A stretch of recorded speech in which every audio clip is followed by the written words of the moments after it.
હરે કૃષ્ણ. હા, 1 મિનિટ.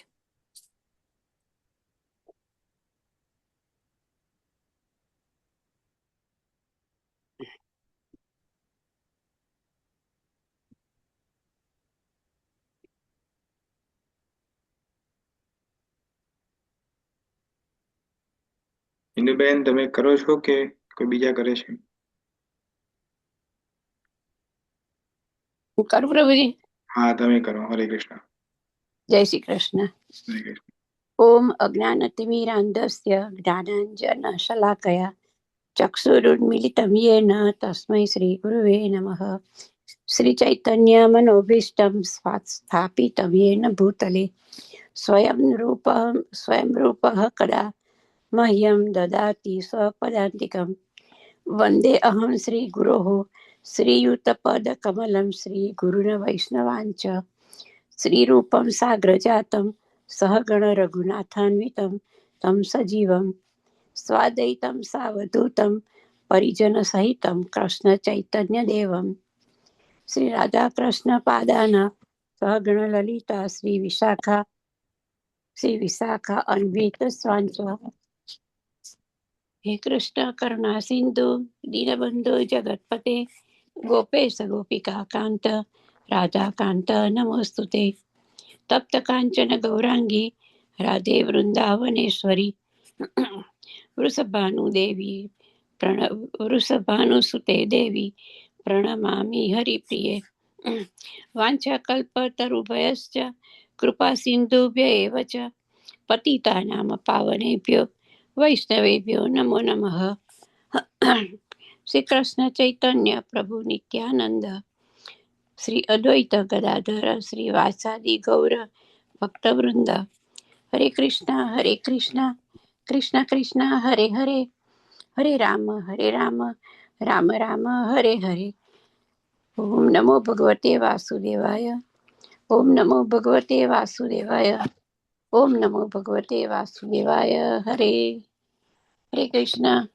હરે કૃષ્ણ. મારે કોઈ આવ્યું છે તો 2 મિનિટ. હા, ચાલુ રાખજો. હરે કૃષ્ણ. ઓકે.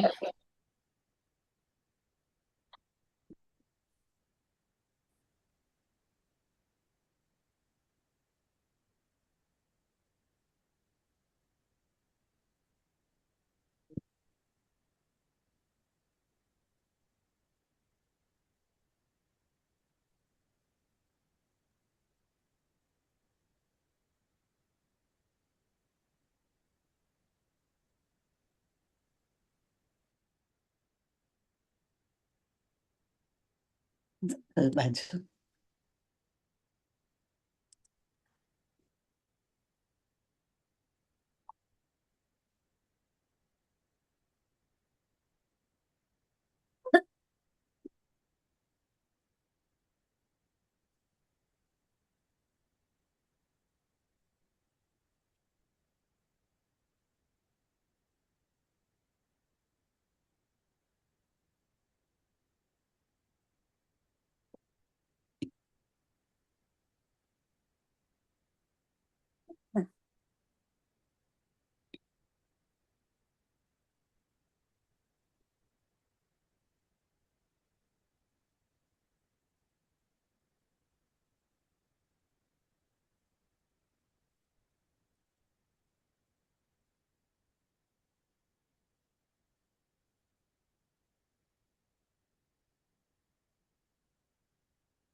હરે કૃષ્ણ.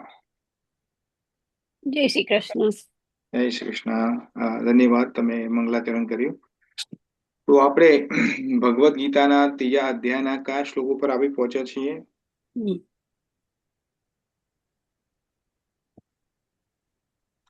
કોઈને યાદ નથી? 39 39 પર 39 ઉપર. હા, યસ, 39 ઉપર આવે છે આપણે. યસ. તો આઈ એમ શ્યોર કે હવે 2-3 દિવસની રજા પડી પાછી, એટલે તમને થોડું ભૂલી ગયા હશો બેકડ્રોપ એનું શું છે. તો આપણે ફરીથી એને જોઈ લઈએ. તો આપણે ભગવદ્ ગીતાના છેલ્લા ત્રીજા અધ્યાયના છેલ્લા ક્રમમાં આવી પહોંચે છે. આ ક્રમની અંદર ભગવાન કૃષ્ણ એ શું વાત કરે છે? તો આજે 36 થી માંડીને 43 શ્લોક સુધી છે, ત્યાં ભગવાન કૃષ્ણ વાત કરે છે કે કામ જે છે, લસ્ટ, ડિઝાયર છે, એ મુખ્ય શત્રુ છે, ઇઝ અ મેઇન એનિમી છે. તો આપણે 36 થી 43 શ્લોકમાં ભગવાન સમજાવે છે આ વસ્તુની. તો આપણે જોયું કે 36મા શ્લોકની અંદર તમારા સામે તમને શ્લોક દેખાય છે. ત્યાં અર્જુન પ્રશ્ન પૂછે છે, અથ કેન પ્રયુક્તો યમ પાપમ ચરતી પુરુષઃ અનિચ્છ અનપી વાર્ષ્ણેય બલાદીવ નિયોજિત. તો આ અર્જુનનો ક્વેશ્ચન છે. અને શું કે છે અર્જુન આમાં?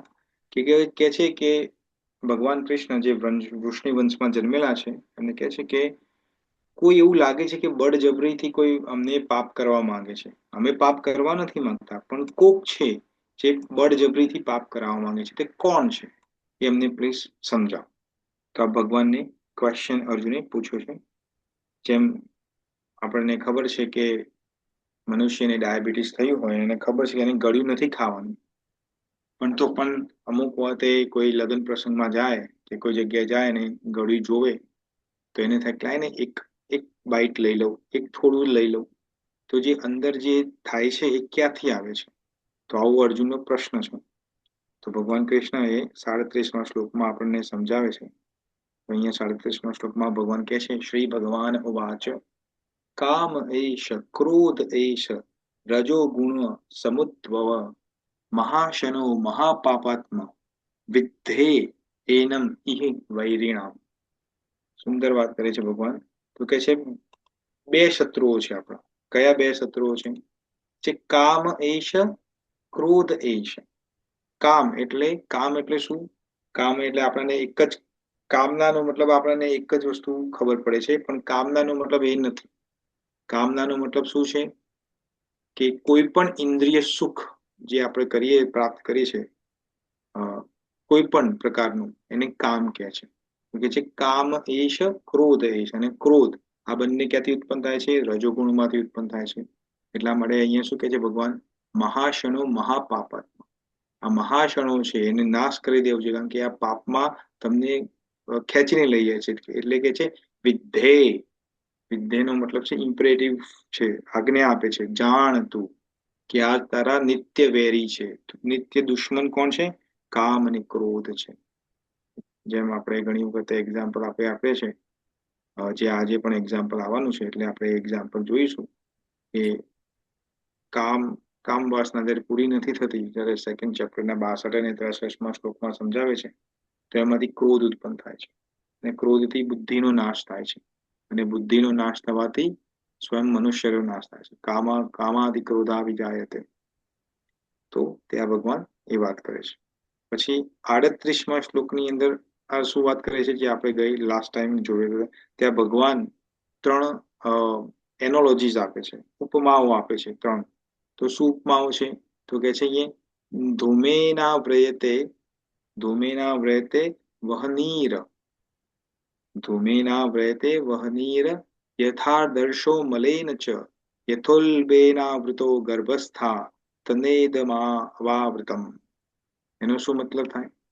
તો એનો આપણે ત્રણ વસ્તુની વાત કરી છે ભગવાન. તો ભગવાન કહે છે અહીંયા કે જેમ અગ્નિ હોય પણ ધુમાડો એને ઢાંકી દે છે, એમ આપણી ચેતના, આપણી કોન્શિયસનેસ છે, એ કોનાથી ઢંકાયેલી છે? કામ વાસનાઓથી, કામથી, ઈચ્છાઓથી. બીજું એક્ઝામ્પલ આપે, દર્પણ જે છે એ ધૂળથી ઢંકાયેલું છે. એ કેમ ઢંકાયેલું છે? એ કોની ચેતના છે? તો જે અગ્નિથી ધુમાડાની જે ઢંકાયેલું છે તે આપણે મનુષ્યની જે ચેતનાઓ જે છે, મનુષ્યની ચેતના છે એ છે. પણ જેમ ધુમાડાને તમે હવા આવે ને ધુમાડો જતો રહે તો અગ્નિ ફરીથી દેખાય આપણને, એમ આપણું જે જ્ઞાન છે એ આપણામાં રહેલું છે. પણ જેમ આપણી ઈચ્છાઓનો ધુમાડો જો દૂર થઈ જાય તો આપણું જ્ઞાન સ્વયં પ્રકાશિત થાય છે. પણ દર્પણની જે એક્ઝામ્પલ આપે છે ભગવાન અહીં એનોલોજી, દર્પણ ધૂળથી ઢંકાયેલું છે, એ કોણ છે? તો એ કોણ છે? પશુ પક્ષીઓ છે. તો એમની ચેતનાઓ એવી છે, બિચારા કશું કરી શકતા નથી. વનસ્પતિઓની વાત કરે છે, રાઈટ? ઝાડ અને એ બધાની વાત છે. અને ત્રીજો એક્ઝામ્પલ આપે છે ત્યાં કે છે ભ્રૂણ, ગર્ભમાં રહેલો જે ભ્રૂણ જે છે, તો એ તો બિચારો બહુ વિવશ છે, એ કશું કરી નથી શકતો. એને કશું કરવું હોય તો પણ એ પોતાના શક્તિથી કશું કરી નથી શકતો, એના જોડે કોઈ શક્તિ જ નથી. તો એ કોની ચેતનાઓ છે? તો ત્યાં પણ ભગવાન વાત કરે છે કે જે આપણી બહુ એટલી આસક્તિ થઈ જાય છે આપણને કે આના વગર તો રહી જ નહીં શકાય આપણાથી. તો ભગવાન કહે છે કે એનું ઉદ્ધાર કરવા માટે તો હવે કોઈ સદગુરુ હોય કે કોઈ વૈષ્ણવ હોય એના સંપર્કમાં આવે તો જ મેળ પડે. કારણ કે તમો ગુણથી હવે ગ્રસ્ત થઈ ગયો છે, હવે એનો કોઈ ઉદ્ધાર નથી. જેમ કોઈ વ્યક્તિ હોય નશામાં, નશો કરતા હોય જે લોકો, ડિફરન્ટ ટાઈપના નશાઓ છે, તો એને ખબર છે કે આ ખોટું છે પણ એને છોડી નથી શકતો. એટલા માટે આપણે ઘણા બધા નશા મુક્તિ કેન્દ્રો સ્થાપિત થયા છે બધી જગ્યાએ. તો એને ત્યાં એડમિશન લેવું પડે પછી ત્યાં નશા મુક્તિ કેન્દ્રની અંદર. તો એ રીતે તમો ગુણની અંદર જયારે આવી જાય છે ત્યારે એ પોતાથી હવે કશું નથી, પોતે નથી નશો છોડી શકતો. એના માટે એને કોઈ ગુરુની, કોઈ ગાઈડન્સની જરૂર પડે છે, ડિસિપ્લિનની જરૂર પડે છે. તો એનાથી જ એક જ્ઞાન અનાવૃત થઈ જાય છે, એ જતું રહે છે. તો આ રીતે આપણે 3 શ્લોક સમજ્યા હતા. આજે આપણે 39મો શ્લોક લેવાના છીએ. તો 39મો શ્લોક હું તમારા સ્ક્રીન ઉપર લાવું છું. ઓમ અજ્ઞાનતિમિરન્ધસ્ય જ્ઞાનંજનશલાકયા ચક્ષુરુન્મિલિतं येन तस्मै श्रीगुरवे नमः. नमः ओम विष्णुपादाय कृष्णपृष्ठाय भूतले श्रीमते भक्तिवेदांत स्वामी नामिने नमस्ते सरस्वती देवगुरुवाणी प्रचारणे निर्विशेष शून्यवादी पाश्चात्य देश तारणे. जगत गुरु विश्वपाद की जय. Bhagavad Gita as it is की जय. अनन्य कोटि वैष्णव वृंद की जय. हरे कृष्ण. तो श्लोक 39 તમારા સ્ક્રીન ઉપર છે. તો આ રીતે ભગવાન કહે છે, આવૃત્તમ જ્ઞાનમેતેન જ્ઞાનીનો નિત્યવૈરિણા કામરૂપેણ કૌંતેય દુષ્પુરેણાનલેન ચ. ભગવાન કહે છે, આવૃત્તમ જ્ઞાનમેતેન જ્ઞાનીનો નિત્યવૈરિણા કામરૂપેણ કૌંતેય દુષ્પુરેણાનલેન ચ. હવે કોઈ ડિવોટીને રિસાઇટ કરવું હોય તો કરી શકો છો. હરે કૃષ્ણ. કોઈને રિસાઇટ કરવું છે? હું કરું. હા, કરો. આવૃતમ જ્ઞાનમેતેન જ્ઞાનીનો નિત્યવૈરિણા કામરૂપેણ કૌંતેય દુષ્પુરેણાનલેન ચ. Very good. બીજા કોઈ? હું કરું પ્રભુજી. હા, પ્લીઝ કરો. આવૃતમ જ્ઞાનમેતેન જ્ઞાનીનો નિત્યવૈરિણા કામરૂપેણ કૌંતેય દુષ્પુરેણાનલેન. આર્ય પ્રભુજી બોલો. દુષ્પુરેણાન લેન ચ. દુષ્પુરેણાનલેન ચ. ઓકે પ્રભુજી. હરે કૃષ્ણ. ઓકે, બીજા કોઈ? હરે કૃષ્ણ. હા હું હું બોલું કરું પ્રભુ? જય શ્રી કૃષ્ણ. હા હા, એક હા પછી હું કરું. હા ઇન્દુબેન તમે કરો પછી કલ્પના. ઓકે. આવૃતમ જ્ઞાનમેતેન જ્ઞાનીનો નિત્યવૈરિણા કામરૂપેણ કૌંતેય દુષ્પુરેણાન લેન ચ. હરે કૃષ્ણ. હરે કૃષ્ણ. હા, હવે કલ્પનાબેન તમે. જય શ્રી કૃષ્ણ પ્રભુ. કૃષ્ણ. આવૃતમ જ્ઞાનમેતેન જ્ઞાનીનો નિત્યવૈરિણા કામરૂપેણ કૌંતેય દુષ્પુરેણાનલેન ચ. Very good. ઓકે, બીજા કોઈને ટ્રાય કરવું છે? જય શ્રી કૃષ્ણ પ્રભુ. જય શ્રી કૃષ્ણ. ઓકે, તો કોઈને અનુવાદ અને ભાવાર્થ વાંચવો છે? અનુવાદ અને ભાવાર્થ કોઈને વાંચવા છે? વાંચું પ્રભુ? હા, તમે વાંચો. હરે કૃષ્ણ. હરે કૃષ્ણ. હરે કૃષ્ણ. અનુવાદ. એ રીતે જ્ઞાની જીવાત્માની શુદ્ધ ચેતના કામરૂપી સનાતન શત્રુ દ્વારા ઢંકાઈ જાય છે અને આ કામ કદાપી સંતુષ્ટ થતો નથી તથા અગ્નિની જેમ બળતો જ રહે છે. ભાવાર્થ. મનુસ્મૃતિ કહે છે કે જેવી રીતે સતત બળતણ બળતણ નાખતા રહેવાથી અગ્નિ ક્યારેક ઓલવાતું નથી, તેવી રીતે ગમે તેટલું વિશેષ સુખ ભોગવવાથી કામની તૃપ્તિ થતી નથી. ભૌતિક જગતમાં સર્વ કાર્યનું કેન્દ્રબિંદુ મૈથુન કામ સુખ છે. તેથી આ જગતને મૈથુન્ય આગાર અથવા જાતીય જીવનરૂપી બેડી કહેવામાં આવે છે. સાધારણ કેદખાનામાં ગુનેગારોને સળિયા પાછળ રાખવામાં આવે છે, તેવી રીતે ભગવાનના કાયદાનું ઉલ્લંઘન કરનારા અપરાધીઓ કામરૂપી બેડીથી બદ્ધ થાય છે.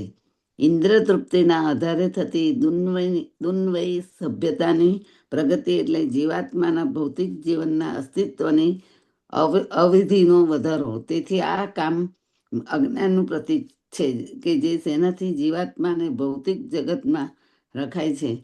મનુષ્ય જ્યાં ઇન્દ્ર તૃપ્તિ ભોગવતો હોય ત્યારે તેને લગીરે સુખનો અનુભવ થઈ શકે, પરંતુ આ સુખાનુભવ જ ઇન્દ્ર ભોગતાનો અંતિમ શત્રુ છે. જય શ્રી કૃષ્ણ. હરે કૃષ્ણ. હરે કૃષ્ણ. ધન્યવાદ માધુરી. તો અહીંયા આપણે ભગવાન જે આગલા શ્લોકમાં જે વાત કરે છે એનું જ એક્સટેન્શન છે અહીંયા. તો ભગવાન કહે છે કે આવૃત્તમ જ્ઞાન એતેન જ્ઞાનીનો નિત્ય વૈરિણા. એનો મતલબ શું થાય? આવૃત્તમ નો મતલબ શું છે? આવૃત થવું. આવૃત નો મતલબ કે ઢંકાઈ જવું, આચ્છાદિત થઈ જવું, કવર થઈ જવું. કેમ કવર થાય છે? શું કવર થાય છે? તો આપણી જે આત્માની જે ચૈતન્ય શક્તિ જે છે, આત્માની અંદર જે કોન્શિયસનેસ જે છે, કે આપણે બુદ્ધિની અંદર જે વિવેક કરવાની જે શક્તિ છે, એ અજ્ઞાનના તૃષ્ણાથી ઘેરાઈ જાય છે. તો અજ્ઞાન શું છે? તો પેલું અજ્ઞાન એ છે કે આપણે બોડી છીએ, વી આર અ બોડી. જ્યારે આપણે બોડી જોડે આઈડેન્ટિફાઈ કરીએ છીએ કે હું બોડી છું, એટલે બોડી જોડે જેટલી પણ ઈચ્છાઓ ઉત્પન્ન થાય છે આપણા મનમાં કે ચિત્તમાં, એ બધી જ ઈચ્છાઓ આપણે પૂરી કરવા માંગીએ છીએ. જ્યારે તમે તમારી જાતને આઈડેન્ટિફાઈ કરો કે હું બોડી નથી, હું આત્મા છું, તો પછી ગમે એટલી ઈચ્છાઓ થાય, શું ફરક પડે છે? કારણ કે ઈચ્છાઓ તો તમારી છે નહીં. પણ પ્રોબ્લેમ તો આ મેઇન છે, અજ્ઞાન. એટલે જ એને અજ્ઞાન કીધું છે કે આપણે બોડી છીએ. એમ જે માને છે કે આપણે બોડી છીએ એ અજ્ઞાન છે. તો અહીંયા એ વાત કરે છે કે આવૃત્તમ ઢંકાઈ જાય છે. શું ઢંકાય છે? જ્ઞાન ઢંકાઈ જાય છે. વિવેક બુદ્ધિ, આત્માનું જે જ્ઞાન છે એ જતું રહે છે. જેમ આપણે લાસ્ટ ટાઈમ એક્ઝામ્પલ આપ્યું હતું કે ચૂલો હોય, એની અંદર અગ્નિ બળતી હોય, પણ લાકડું કેવું હોય? લીલું હોય. લીલા લાકડાને કારણે ધુમાડો વધુ હોય. ધુમાડો વધુ છે તો આપણી આંખ બળે છે, અને આંખ અગ્નિને નથી દેખી શકતી, ખાલી ધુમાડાને દેખે છે. તો ધુમાડો શું છે? અજ્ઞાનનું રૂપ છે. કામનાઓ, ઈચ્છાઓનું રૂપ છે. જેટલું લાકડું ગીલું ને લાકડું ભીનું હોય. લાકડું ભીનાનો મતલબ શું છે? કે જેટલું તમારું મનની અંદર તમે મનમાની વસ્તુ તમે કરો, તમને મનમાં આવ્યું કોઈ વસ્તુ કે મારે આ કરવું છે, કે મારા જોઈએ છે, કે મારા આ લેવું છે, એ જેટલી તમારી ભીનાશ ત્યાં ખરી, એટલે જેટલું એ તમે એને ઇમ્પોર્ટન્સ આપશો, એટલું અજ્ઞાન રૂપી ધુમાડો વધુ થશે, એટલે તમારી ડિઝાયર વધતી જ જશે. પણ અહીંયા શું કે છે કે જ્યારે હવાનો ઝોકો આવે ત્યારે એ ધુમાડો દૂર થઈ જાય છે અને તમને અગ્નિ દેખાય છે. તો અગ્નિ એ જ્ઞાન છે. કયું જ્ઞાન છે? હું આત્મા છું. આજ બધી ઈચ્છાઓ થાય છે મારી નથી, એ જ્યારે ખબર પડે છે ત્યારે તમે જે આપણે કર્મ કરીએ છીએ, આપણે હમણાં જોઈશું એ કઈ રીતે થાય છે. તો એ કર્મને ત્યાં સ્ટોપ કરી શકાય છે. કર્મને આપણે સ્ટોપ નથી કરી શકતા, કારણ કે આપણે એટલા માટે ભગવાને બીજા ચેપ્ટરમાં 11મા શ્લોકથી માંડીને 30મા શ્લોક સુધી આત્માનું જ્ઞાન પહેલા આપે છે. કેમ આત્માનું જ્ઞાન પહેલા આપે છે? કેમ એ જ્ઞાન છેલ્લે નથી આપતા? આત્માનું જ્ઞાન પહેલા આપે છે કારણ કે મૂળ છે. જો આત્મા અને શરીરમાં ભેદ નહીં સમજાય તો કર્મનું બંધન ઓલવેઝ રહેશે, અને જ્યાં કર્મનું બંધન છે ત્યાં ઈચ્છા તૃપ્તિ ઓલવેઝ રહેશે, અને જ્યાં ઈચ્છા તૃપ્તિ છે ત્યારે વારંવાર કર્મ ચાલુ થશે. તો એટલે કે છે આવૃત્તમ, ઢંકાઈ જાય છે, જ્ઞાનમ જ્ઞાન, શનાથી, એતેન આનાથી, આના દ્વારા, કોના દ્વારા, જ્ઞાનીનઃ નિત્ય વૈરિણા. તો જ્ઞાની પુરુષો આ જાણી લે છે કે આ નિત્ય વેરી છે. કોની વાત કરે છે આ? તો બીજા પદમાં કહે છે કામ રૂપેણ, કામ રૂપેણ, જે અનિયંત્રિત ઈચ્છાઓ, લાલસાઓ જે છે આપણી ઇન્દ્ર તૃપ્તિઓની, પછી ગમે તે હોય, આંખની જોવાની ઈચ્છા હોય, નાકની સૂંઘવાની ઈચ્છા હોય, મોંથી ખાવાની ને બોલવાની ઈચ્છા હોય, કાનથી સાંભળવાની ઈચ્છા હોય, શરીરથી ત્વચાની જે ઈચ્છા હોય, બધી જેટલી પણ ઈચ્છાઓ છે જ્ઞાન રૂપેણ, એ બધી ઈચ્છાઓ એ શું કરે છે? જ્ઞાનને ઓઢી લે છે. જેમ આકાશમાં સૂર્ય ભગવાન છે, પણ વાદળો જયારે ઘણા બ્લેક ક્લાઉડ્સ, ઘન વાદળો એને ઘેરી લે છે, તો સૂર્યપ્રકાશ તો સૂર્ય તો છે, એનો પ્રકાશ પણ છે, પણ હવે વાદળો એ પ્રકાશને આવવા નથી દેતા, એટલે આપણને લાગે છે કે અંધારું થઈ ગયું. જયારે વરસાદ પડે ત્યારે તમે જોયું હશે કેવું અંધારું થઈ જાય, ક્લાઉડ થઈ જાય છે. પણ જયારે વરસાદ જતો રહે છે કે વાદળા જતા રહે છે ત્યારે એકદમ સૂર્યપ્રકાશ આપણને દેખાય છે.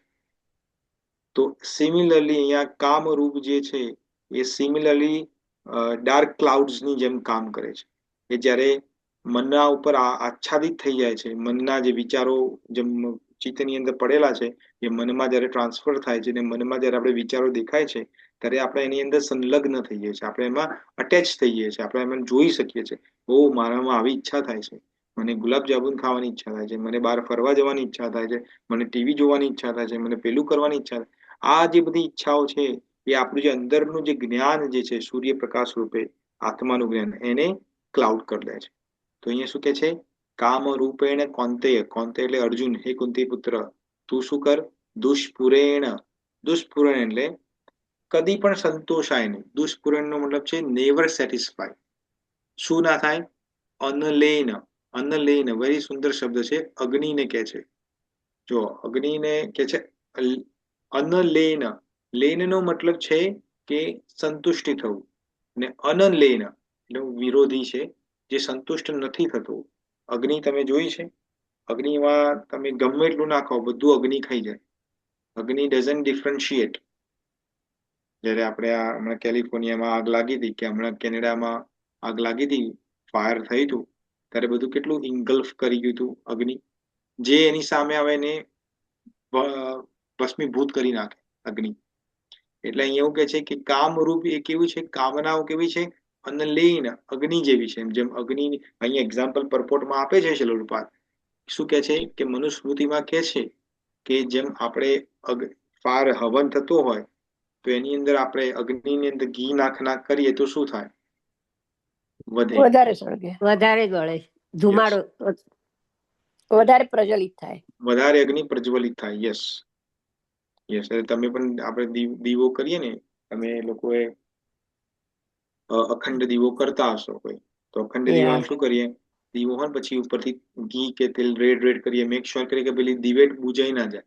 બરાબર. રાઈટ? તો સિમિલરલી અહીંયા જે કામરૂપ જે ઈચ્છાઓ છે એ પણ કેવું કામ કરે છે?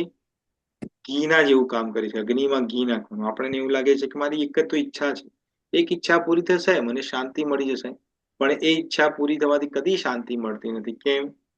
એ આપણે આજે જોઈશું. કઈ લાસ્ટ ટાઈમ મેં તમને એક્ઝામ્પલ આપ્યું હતું રક્તબીજનું. રક્તબીજ એક રાક્ષસ હતો, જેને એવું વરદાન હતું કે એનું એક લોહીનું ટીપું પડે ધરતી પર તો બીજું એક રક્તબીજ ઉત્પન્ન થાય. તો જ્યારે દેવતા દાનવોનું યુદ્ધ થતું હતું ત્યારે જે દેવતા હતા એ રક્તબીજને મારતા હતા, કાપી નાખતા હતા. તો શું થતું હતું? જેવું જ એક લોહીનું ટીપું પડે તો બીજો રક્તબીજ થાય, એટલે એક મરે ને 10 ઉભા થાય, 10 મરે તો 100 ઉભા થાય, 100 મરે તો 1000 લાખો ઉત્પન્ન થાય.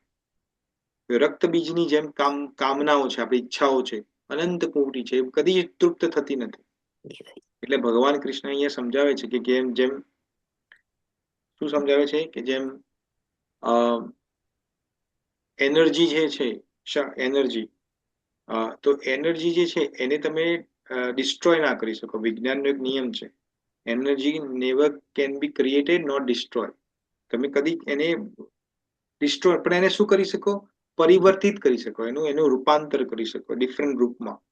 તો કામ વાસનાઓને પણ ડિફરન્ટ રૂપમાં પરિવર્તિત કરવાનો છે. કામને જીતાય નહીં. કામને કોણ જીતી શકે?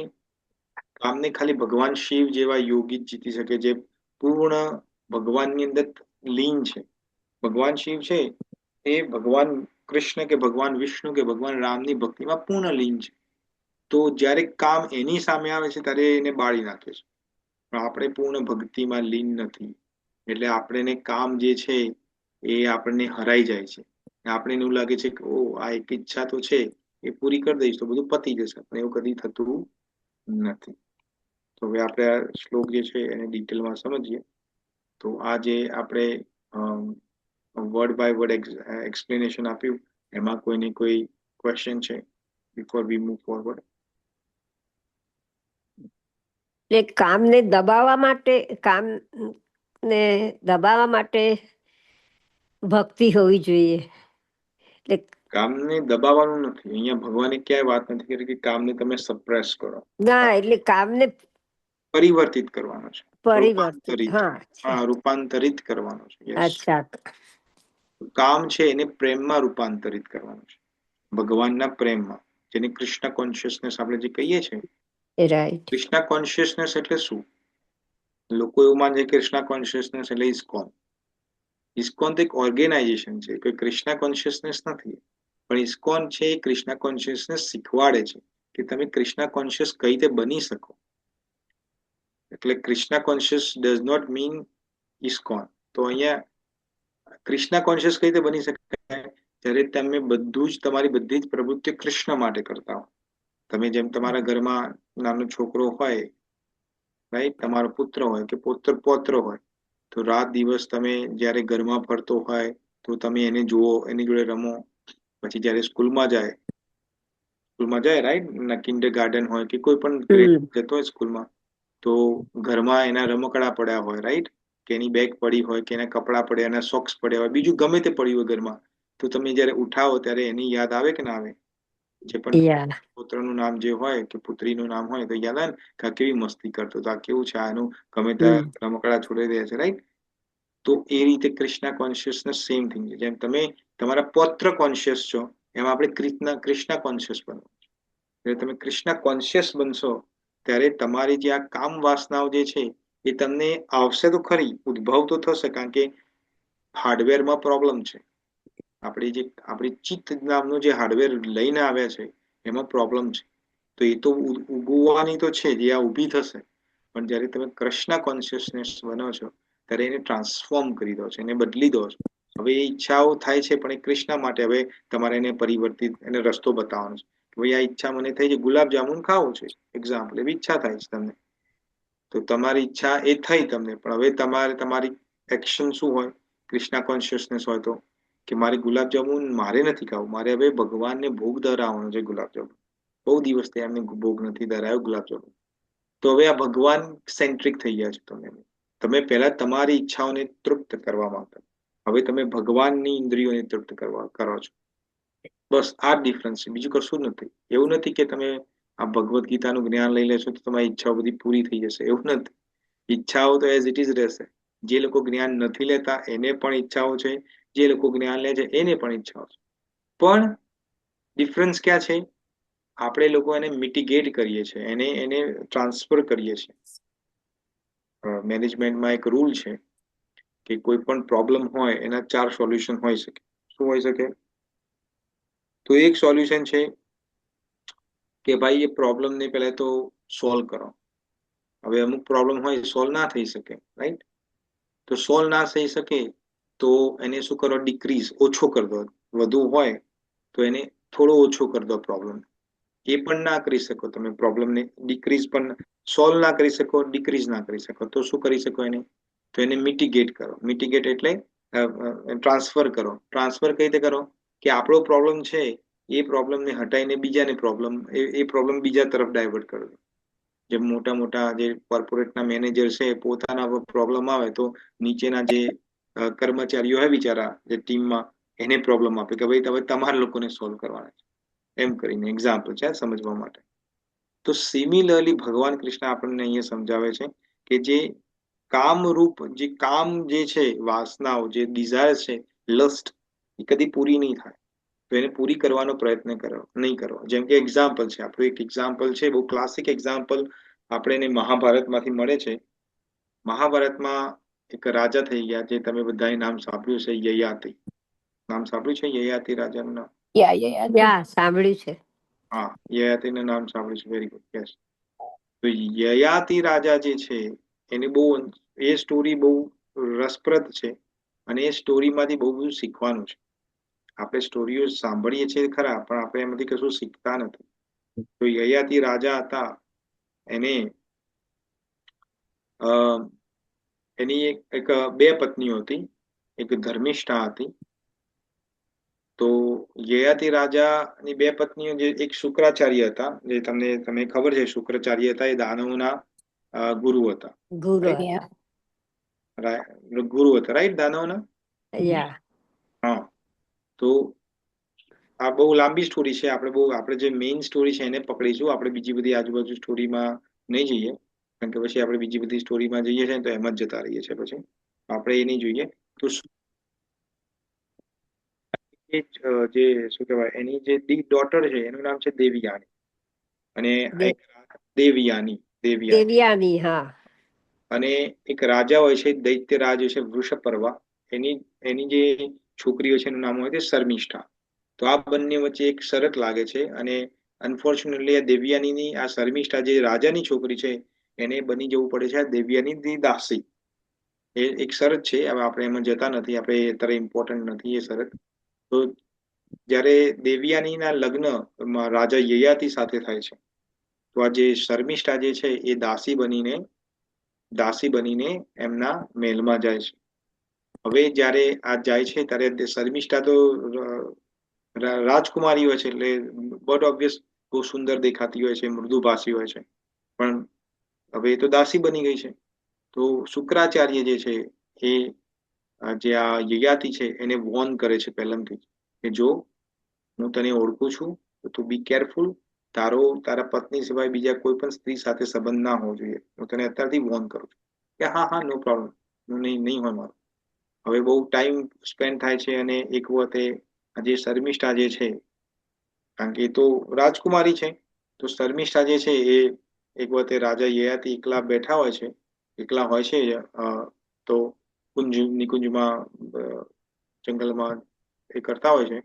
તો આ શર્મિષ્ઠા છે એ એમને કહે છે કે ભાઈ, મારી ઈચ્છા છે કે મને એક પુત્ર જોઈએ છે, તો તમે મારી ઈચ્છા પૂર્ણ કરો. તો જે રાજા યયાતિ છે કે પણ તું તો કે દાસી છે. કે હું દાસી નથી, હું તો રાજાની પુત્રી છું, એમ કરીને પૂરી વાત કરે છે કે મને કઈ રીતે આને શર્મિષ્ઠાએ મને કઈ રીતે મને દેવયાનીએ કઈ રીતે મને કઈ રીતે બનાવી દાસી. તો કે છે અચ્છા, તું રાજાની છોકરી છે, ઓ. એમ કરીને એના જોડે સંબંધ કરે છે, અને એમાંથી 3 પુત્રો ઉત્પન્ન થાય છે. એના 3 પુત્રો થાય છે. હવે જયારે પુત્રો મોટા થતા હોય છે, મહેલમાં રમતા હોય છે, તો આ જે દેવયાની છે એ પુત્રોને પૂછે કે તમે લોકો કોણ છો? કે અમે તો શર્મિષ્ઠાના છોકરા છીએ. કે પણ તમારા પિતા કોણ છે? તો એ યયાતિ હોય છે એની સામે આગળ ચીંધે છે કે આ મારા પિતા છે. તો જે દેવયાની હોય છે એને બહુ જ ગુસ્સો આવે છે, અને જઈને પોતાના ફાધરને કમ્પ્લેન કરી દે છે કે આ જોયું, તમારા જમાઈએ શું કરી, જોયું, તમે ના પાડી હતી તો પણ એને આવું કર્યું. તો શુક્રાચાર્યને આવે છે બહુ ગુસ્સો, અને શુક્રાચાર્ય એને શ્રાપ આપે છે યયાતિ રાજાને, કે અત્યારે તું બહુ એટલે કે છે કે તને બહુ કામ વાસના તારી બહુ કામ વાસના છે ને, તો તારી કામ વાસનાને કારણે, તારી યુવાનીના કારણે તારી કામ વાસના છે, તું અત્યારે ગરડો બંધ થઈ જતા, એકદમ બુઢ્ઢો બની જા. તો એ બુઢ્ઢો બની જાય છે યયાતિ રાજા. હવે જયારે આ દેખે છે અને જોવે છે, ત્યારે આ જે દેવયાની છે કે પણ કે પિતાજી, આ તમે શું કર્યું? કે કેમ? કે તમે એને બુઢ્ઢો બનાવીને એકચ્યુઅલી તો તમે મારા માટે ખોટું કર્યું ને, કારણ કે અલ્ટિમેટલી તો મારા પતિ છે. હવે એ મને પણ સંતુષ્ટ નહીં કરી શકે. તો શુક્રાચાર્ય કે હા, એ વાત તો સાચી, સોરી, હું તો ભૂલી જ ગયો એ તો વસ્તુ. તો કે છે હવે શ્રાપ આપ્યો તો એ તો પાછો લઈ ના શકું, પણ હા, આ શ્રાપ જો કોઈ પોતાના માથા પર લે તો આનું કશું થાય. તો જો યયાતિ હતા એના શર્મિષ્ઠા અને દેવયાનીથી 3 પુત્રો હતા. શર્મિષ્ઠાથી 3 પુત્રો હતા, દુય્યુ, અનુ અને પુરુ. આ 3 પુત્રો હતા. અને આ બાજુ યદુ અને બીજા પુત્રો હતા આનાથી દેવયાની. હા, તો બધાને એક એક કરીને બધાને બોલાવે છે અને કહે છે કે તમે મારું બુઢાપો તમે લઈ લેશો અને તમારી યુવાની મને આપશો. તો છ માંથી બધા પુત્રો એક એક કરીને બધા ના પાડે છે. પણ જે પૂરું, જે સૌથી નાનો પુત્ર હોય છે કે જે હા હું કરીશ, હું લઈશ, રાઈટ. હું તમારી લઈશ. તો એમ કરીને પોતાની જે યુવાની છે એટલે પોતાનો બુઢાપો એને આપે છે અને પૂરુની યુવાની એને આપે છે. પણ એ ખુશ થાય છે એટલા માટે શું કરે છે, એને કહે છે કે આજથી આજે આખું સામ્રાજ્ય જે છે મારું એ તને આપીશું, મારા 5 પુત્રોને નહીં આપું. એટલા માટે જે યદુ છે એ યદુને પણ શ્રાપ આપે છે કે આજથી તારા કુલમાં કોઈ રાજા બનશે નહીં. એટલા માટે ભગવાન કૃષ્ણ જયારે યદુ વંશમાં જન્મ લે છે તો પોતે કદી રાજા બન્યા નથી. એ પોતે આમ તો છે દ્વારકાધીશ કહીએ છીએ આપણે, પણ એ પોતે સિંહાસન ઉપર બેઠેલા રાજા નથી. સિંહાસન ઉપર જે રાજા બેસે છે એનું નામ શું હોય છે? જે મથુરાના રાજા કે પછી દ્વારકાના રાજા છે એ કોણ છે? ઉગ્રસેન. ઉગ્રસેન. યસ, ઉગ્રસેન જેના દાદા જે છે એને બેસાડે છે. યસ. ને એ પણ દાદા કઈ તરફ છે? આ શું કહેવાય, એ વાસુદેવ તરફથી નથી. વાસુદેવના પિતા નથી, ડાયરેક્ટ પિતા નથી ઉગ્રસેન. એ કોના પિતા છે? માતા દેવકીના પિતા છે. એટલે એ લિનિયેજમાં નથી આવતા, એટલા માટે એને રાજા બનાવે છે. એનીવે, તો આપણી કહાની એ હતી. તો યયાતિ જયારે અનંત વર્ષો સુધી પોતાનું કામ વાસના ભોગ કરે છે અને પછી એક દિવસ એનો વિવેક જાગૃત થાય છે અને એને થાય છે કે હું શું કરી રહ્યો છું? હજારો વર્ષ સુધી મેં મારી કામ વાસના ભોગવી પણ મને હજુ પણ તૃપ્તિ નથી મળતી. તો એને બહુ ફીલ થાય છે અને એ શું કરે છે, એ પોતાના જે પુત્ર હોય છે પૂરું એને બોલાવે છે અને કે છે આમ સોરી, મેં તારી જોડે અન્યાય કર્યો છે, તો તું તારી યુવાની લઈ લે અને મારો બુઢાપો મને આપી દે.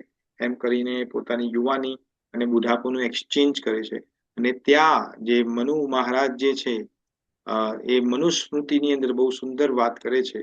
મનુસ્મૃતિની અંદર, અને આપણે 9th ચેપ્ટરની અંદર આપણે 9th કેન્ટોની અંદર 19મા ચેપ્ટરનો 14મો શ્લોક પણ છે શ્રીમદ ભાગવતમમાં. આ યયાતિ રાજાનું વર્ણન ત્યાં આવે છે. ત્યાં કે છે ન જાતુ કામઃ કામના ઉપભોગેન સંયાતિ હવિષા કૃષ્ણવમેવ ભૂય એવા ભૂવત વર્તતે. એનો શું મતલબ થાય કે ઈચ્છાઓ અને કામનાઓ ભોગવાથી વધે છે, ઓછી નથી થતી. જેમ એક્ઝામ્પલ આપી છે ને કે અગ્નિમાં ઘી હોમવાથી અગ્નિ વધે છે, ઓછી નથી થતી. પણ જયારે તમે કૃષ્ણ ભાવના મૃત થાવ છો, જયારે તમારી ઈચ્છાઓને કૃષ્ણને સરેન્ડર કરી દો છો, ત્યારે જે તમારી ઈચ્છાઓ જે છે એ બધી ધીમે ધીમે શમવા માંડે છે. કારણ કે હવે એને તમે પૂરી નથી કરતા. આપણે ઈચ્છાઓને પૂરી કરવાનો ટ્રાય કરીએ છીએ, એટલે આપણો પ્રોબ્લેમ એ છે આપણે ઊંધું વિચારીએ છીએ. એકચ્યુઅલી ઈચ્છાઓને પૂરી કરવાનો કદી ટ્રાય કરવો ના જોઈએ. તો અહીંયા જ્ઞાની અને અજ્ઞાનીમાં આ ફરક છે. આ બતાવે છે આપણને જ્ઞાની અને અજ્ઞાનીમાં શું ફરક છે, આપણે આ સમજાવે છે. જેમ કે તમે ઇન્ડિયામાં અમે જયારે આજથી 5-10 વર્ષ પહેલાની યાદ છે, ત્યારે 400 કે 500 રૂપિયામાં અમદાવાદની અંદર એક રેસ્ટોરન્ટ હતી, નામ ભૂલી ગયો છું, ગોર્ધન થાર કરીને કોઈ રેસ્ટોરન્ટ હતી. ત્યાં એવું હતું કે ત્યાં તમે 500 રૂપિયા આપો તો અનલિમિટેડ તમને ખાવાનું મળે. 100 થી 200 જેટલી આઈટમો હોય, તમે જેટલું ખાવું એટલું ખાવ, એવું છે. તો માની લો કે તમે એ જ રેસ્ટોરન્ટમાં જાઓ અને તમે 500-600 રૂપિયા આપો અને તમે આખો થાળ મોટો આપે તમને, આ મોટો, અને તમે બેસો ને તમને બધું પરોસે એ લોકો, રાઈટ? તો માની લો તમે બરોબર 8 સ્લાઇસ ઓફ પીઝા ખાધા હોય, garlic bread, starter barter, samosa બમોસા બધું બરોબર દાબી હોય અને આ પેટ અહીંયા સુધી ભરાઈ ગયું હોય. હવે તમે એમ પાણી પીવાની જગ્યા નથી, એમ એવું થાય કે હવે પાણી પીશો ને તો શર્ટનું બટન તૂટી જાય, એટલું ખાધું છે. એ તમારી જ્ઞાન બુદ્ધિ ત્યાં ઢંકાઈ ગઈ છે. હવે તમારી જ્ઞાન બુદ્ધિ તમને શું કે છે, ભાઈ હવે કશું જ નહીં જાય અંદર, વરિયાળીનો એક દાણો પણ અંદર નહીં જાય. પણ જ્યારે ગરમા ગરમ પેલો શેફ, પેલો શું કે ભાઈ વેઇટર હોય, એ જલેબી કે બ્રાઉની લેતો આવે તો અંદરનો તમારો જે કામરૂપી રાક્ષસ શું કે એટલે આ તો ફ્રીમાં છે, આ તો મેં પૈસા આપ્યા છે, આ તો થોડું તો ચાખવું પડે, એક બટકું તો ખાવું પડે, એમ કરીને આખી બ્રાઉની તમે પતાવો કે આખી જલેબી ખાઈ જાઓ એ જે પણ લાવ્યો હોય. પછી રાતે શું થાય? અપચો થાય અને ઊંધા ચકતા થાવ તમે, આખો રાત તમારી બગડે. તો આપણે જો તમારી એક કામરૂપી જે ઈચ્છા હતી એને શું કર્યું? આપણી બુદ્ધિએ આપણે એને રોક્યા. બુદ્ધિ કીધું ના ભાઈ, હા હવે ના ખાઈશ, હવે ઇનફ છે. પણ આપણે એની કામનાના કારણે બુદ્ધિને ઓવરટેક કરી લીધી આપણે, અને આપણે એને શું કીધું? ના ભાઈ, મારે તો ખાવાનું છે. તો અહીંયા ભગવાન કૃષ્ણ એ સમજાવે છે, એટલા માટે સત્સંગ કેમ જરૂરી છે. સત્સંગથી શું થાય છે? જુઓ, જ્યારે તમે સત્સંગ કરો છો ત્યારે તમારી બુદ્ધિ શુદ્ધ થતી જાય છે, પ્યોર. અત્યારે આપણે ઇમ્પ્યોર સ્ટેટમાં છે. ઇમ્પ્યોર એટલે અશુદ્ધતા છે એની અંદર. પણ જ્યારે આપણે ભગવાનનો સત્સંગ કરીએ છીએ, મીન્સ જ્યારે સત્સંગમાં જઈએ છીએ, પ્રવચનોમાં અને ભગવદ્ ગીતાનું જ્ઞાન લઈએ, શ્રીમદ ભાગવતમનું, તો આપણી બુદ્ધિ ધીમે ધીમે જે છે ને પ્યોર થતી. તો બુદ્ધિ જ્યારે પ્યોર થાય છે ત્યારે ડિસિઝન્સ તો બુદ્ધિ લેવાની છે. તો જેટલી બુદ્ધિ તમારી શુદ્ધ એટલા તમારા સાચા ડિસિઝનો, જેટલા સાચા ડિસિઝનો એટલું તમને ઓછું દુઃખ પડવાનું. આપણે દુઃખ કેમ આવે છે? કારણ કે આપણે ડિસિઝનો ખોટા લઈએ છીએ. સાચું કે ખોટું? સાચું. હા, આપણા ડિસિઝનનો પ્રોબ્લેમ છે. તો એના કારણે જ આપણા લાઈફની અંદર આપણને દુઃખો આવે છે. તો સત્સંગમાં જવાથી બુદ્ધિ શુદ્ધ થાય, અને ભગવાનનું હરે કૃષ્ણ મહામંત્રનું જે નામ જપ કરવાથી શું થાય? આપણે આપણી જે ચિત્ત છે એની અંદર જે બધી આ બધું ગંદકી ભરેલી છે એ સાફ થાય. કારણ કે અમુક વખતે બુદ્ધિ શુદ્ધ છે, પણ બુદ્ધિ, એમ અહીંયા એક્ઝામ્પલ તમને આપ્યું, બુદ્ધિ શુદ્ધ છે પણ અમુક વખતે જે કામ છે એ ઓવરટેક કરી લે છે. તો ઓવરટેક કરી લે છે તો એ બુદ્ધિ ત્યાં દબાઈ જાય છે. તમે ગમે એટલા લેક્ચરોમાં તમે સાંભળો, તમે ગમે એટલા ભગવદ્ ગીતાના કે ભાગવતમના કથાઓ સાંભળી હશે તમે, પણ જ્યારે અંદરની જે કામ જે છે, કામરૂપી તૃપ્તિરૂપી ડિઝાયર, લસ્ટ, એ જ્યારે ઉછાળા મારે છે ત્યારે આ બધી બુદ્ધિ શું થઈ જાય છે? ગાયબ થઈ જાય છે. એટલા માટે ભગવાન કૃષ્ણ કહે છે ને, ભગવાન કૃષ્ણ બહુ સુંદર વાત બીજા ચેપ્ટરના 62 અને 63 શ્લોકમાં, ફરીથી હું તમને એ શ્લોક યાદ કરાવું છું. ત્યાં ભગવાન આ સેમ વાત કરે છે કે તમે જ્યારે કોઈ પણ વસ્તુનું ચિંતન કરો છો તો એ ચિંતન તરફ તમારી જે કામ વાસના છે એ જાગૃત થાય છે કે મારે તો આ જોઈએ છે. તમને લોકોને મેં 3 શબ્દ સમજાવ્યા હતા, યાદ હોય તો તમને. તો એ 3 શબ્દ કયા હતા? સ્પૃહા, તૃષ્ણા અને આસક્તિ. સ્પૃહાનો મતલબ છે ડિઝાયર, સ્પૃહા વિશિષ્ટ તમારી. તો કોઈ વસ્તુ તમારે જોઈએ છે, તમારે પ્રાપ્ત કરવી છે, એની ઈચ્છા જાગૃત થાય, એને સ્પૃહા કહેવાય, એને ડિઝાયર કહેવાય. અને એ જ ડિઝાયર જ્યારે તમારે તીવ્ર બની જાય, બહુ એક્સ્ટ્રીમ લેવલ ઉપર બની જાય, ત્યારે એને કહેવાય છે તૃષ્ણા, ક્રેવિંગ. એને ઇનસેટિએબલ ક્રેવિંગ કહેવાય, બર્નિંગ ડિઝાયર. એ છે ને, આ તમારી બર્નિંગ ડિઝાયર શું છે એ બની જાય. અને જ્યારે એની અંદર માલિકી ભાવ આવી જાય છે કે આ વસ્તુ તો મારે જોઈએ, મારું જ છે, ત્યારે એને કહેવાય આસક્તિ. તો આ બધું જે છે એ ક્યાંથી ઉત્પન્ન થાય છે? ઈચ્છામાંથી, સ્પૃહામાંથી, ઈચ્છામાંથી ઉત્પન્ન થાય છે. ઘણા બધા એક્ઝામ્પલ મેં તમને પાસ્ટમાં આપેલા છે સમજાવવા માટે, રાઈટ? તો એ તમે સમજી શકો છો. તો અહીંયા હવે આપણે કરવાનું શું છે? હવે આપણને પ્રોબ્લેમ તો જડ એનો ખબર પડી ગઈ કે ભાઈ કામ જે વાસના છે એ નિત્ય શત્રુ છે, આપણા વિવેક ઉપર પડદો પાડી દે છે, એ આપણને ખબર પડી. પણ એને ટેકલ કઈ રીતે કરવું? તો ભગવાન એનો પણ રસ્તો બતાવે છે. શું રસ્તો બતાવે છે ભગવાન? તો રસ્તો શું છે એને ટેકલ કરવાનો? તો પહેલો રસ્તો શું છે? પહેલો રસ્તો એ છે કે તમારી જે ઈચ્છાઓ જે છે એને તમે એ સમજો કે ઈચ્છા મારી નથી, આ શરીરની ઈચ્છાઓ છે. જો આપણને મહર્ષિ વિશ્વામિત્ર અને મેનકાનું ઉદાહરણ તમને આપેલું હતું, ત્યાં તમને સમજાવ્યું હતું કે મહર્ષિ વિશ્વામિત્ર છે, બહુ કઠોર 80,000 વર્ષ તપસ્યા કરી, 80,000 years. એટલા બધા વર્ષો, કારણ કે પહેલાના જમાનામાં જે સતયુગ ને એમાં તો લોકો લાખો વર્ષ જીવતા હતા, એટલે એ કરી શકે. આપણે તો અહીંયા 100 વર્ષ પણ નથી જીવતા આજકાલ. તો 80,000 વર્ષો તપસ્યા કરી અને અન્ન જળનો બધાનો ત્યાગ કરીને ઇન્દ્રિયો પર કાબુ એમને મેળવ્યો. પણ પ્રોબ્લેમ શું થયો?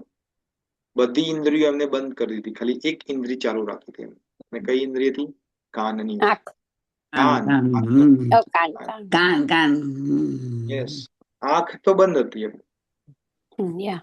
ભૌતિક સંસારની અંદર આંખ અને કાન જ તમને પાડે છે. કારણ કે આંખ એ વસ્તુ, આંખથી આપણને વસ્તુનું એટ્રેક્શન થાય છે. કોઈ વસ્તુ આપણે દેખીએ ને તો આપણી આંખ દેખે છે. એટલે એક તમને આ સાંભળેલું છે પહેલા, પણ એક વખતે એક વાડી હોય છે, તો વાડીની અંદર એક છોકરો વાડીની અંદર જાય છે છોકરા, અને છોકરો જોવે છે કે વાડીની અંદર બહુ સુંદર સુંદર કેરીઓ પાકી છે, આંબો, આ કેરીઓ પાકી છે. તો આંખથી જોવે છે કેરી, અને આંખથી લે છે, હાથથી પકડે છે અને ખાય છે, અને પાછળથી માળી આવે છે અને એના પીઠ ઉપર લાકડીઓ મારે છે. તો આ જે છોકરો છે એ માળીને કે, એ ઉભો રે ઉભો રે ઉભો રે ઉભો રે, મને કેમ મારે છે? કે કેમ, શું થયું? કે મને કેમ મારે છે? આ બધો પ્રોબ્લેમ તો આંખનો છે મારે, મારી આંખે દેખ્યું છે અને મારી પીઠને કેમ મારે છે? ત્યારે માળી થોડો આપણા ક્લાસીસમાં આવતો લાગે છે, તો માળી સમજાવે છે કે જો તે આંખથી દેખ્યું. બોલા હા, આંખથી દેખ્યું. તો જે આંખે દેખ્યું એને શું કર્યું? જે ઇન્ફોર્મેશન આંખે લીધી એને પાસ કોને કરી? હાથને પાસ કરી, કે જા તું જઈને કેરી તોડી લે. ત્યારે કેરી એને તોડી તો હાથે કેરી એના હાથમાં રાખી, બોલા ના, એ કેરી કોને આપી? મોંને આપી. તો મોંએ જયારે કેરી ખાધી તો એ મોં પોતાના જોડે રાખી કેરી, કે ના, એ પેટને આપી. જયારે પેટને કેરી આપી, આ પ્રોસેસ છે, તમે સમજો. આંખથી દેખ્યું કેરીને, હાથથી તોડી, મોંથી ખાધી અને પેટમાં ગઈ. આ પેટમાં ગઈ તો લાકડીઓ પડી ક્યાં? બરડામાં. જ્યારે લાકડી બરડામાં પડી ત્યારે આંખમાંથી આંસુ આવ્યા. તો જેને ભૂલ કરી હતી એને સજા મળી છે. સમજ્યા? ભૂલ કોને કરી હતી? આંખે જોવાની ભૂલ કરી હતી, તો સજા પણ આંખને જ મળી. આંખને રોવાનું તો આંખમાંથી જ હતું. લાકડીઓ પડી બરડામાં તો આંખમાંથી રોયો ને એને. હા, તો જુઓ, આ સેમ વસ્તુ છે. તો ભૌતિક દુનિયાની અંદર શું પ્રોબ્લેમ છે? આંખથી આપણને એટ્રેક્શન થાય છે. અને બીજું છે કાન. કાનથી આપણે લોકોની બુરાઈ સાંભળીએ છીએ, ત્યાંથી આપણે એટ્રેક્ટ થાય છે. જે ઘણી વખત એક્ઝામ્પલ તમને આપેલું છે, ટેમ્પલમાં પણ આપણે જઈએ ને, અને બે માતાજી જ વાત કરતા હોય કે બે પ્રભુજી જ વાત કરતા હોય, કોઈ ત્રીજાનું ખોદતા હોય, રાઈટ, તો તરત આપણી આંખ કાન ત્યાં જતા રહે. અને શું શું વાત કરો છો? અચ્છા, તમે એની વાત કરો છો? હા, એ તો એવી જ છે, એ તો પેલો તો એવો જ છે. તો કાનની ઇન્દ્રિય એમને ઓપન રાખી હતી વિશ્વામિત્ર. અને થયું શું? મેનકાને મોકલી, અને મેનકાએ તાક થઈ ગયા, તા થઈ ગયા કર્યું.